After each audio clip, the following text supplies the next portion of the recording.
उस औरत ने अपने पति का खून लेकर उसे अपने पेट में डाल दिया। अगले ही पल उसका पेट तेजी से बढ़ने लगा। फिर उसने अपनी 1000 साल की साधना खर्च करके अपने पति के लिए एक पुत्र को जन्म दिया। लेकिन अगले ही पल पति ने एक वार करके औरत के शरीर से उसका आंतरिक मणि, इनर पेलेट, निकाल लिया।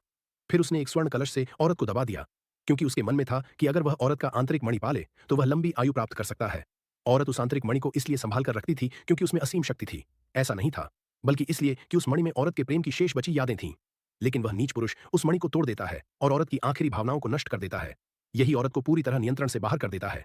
असल में वह औरत 1000 साल से साधना कर रही एक नागिन थी। एक बार पर्व के समय वह अपनी मूल रूप में थी और अचानक उस पर एक दानवी कवच का वार हुआ। उसी समय उसे एक दयालु विद्वान मिला। विद्वान ने उसकी मदद की और ठीक होने के बाद वह नागिन उससे प्रेम करने लगी। लेकिन एक दिन नागिन के लिए 7 रंगों वाला तोता खोजने के प्रयास में विद्वान पर डकैतों ने हमला कर दिया। जब नागिन पहुंची, विद्वान की सांसें अंतिम थीं। अपने प्रेम को अपनी आंखों के सामने मरते हुए देखकर नागिन पागल हो उठी। वह देखते ही देखते एक विशाल सांप के रूप में परिवर्तित हो गई। उसने विद्वान का बदला ले लिया। फिर उसने अपने आंतरिक मणि का उपयोग करके विद्वान की आत्मा को बांध लिया ताकि वह हमेशा उसके साथ रह सके।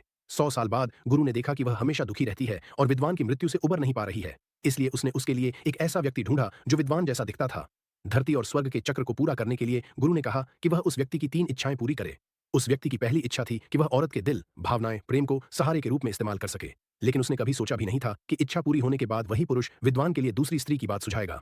वह दूसरी स्त्री को घर भी ले आया और औरत के सामने ही किसी तरह की शर्म या झिझक नहीं दिखाई। उसके करीब आया, क्योंकि उसके मन में था कि औरत उसे अपने जीवन से भी ज्यादा प्यार करती है, इसलिए उसकी कोई भी मांग वह ठुकराएगी नहीं।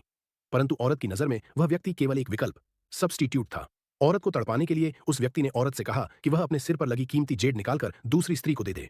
यह सुनकर औरत ने फैसला किया कि वह उस पुरुष को खत्म कर देगी।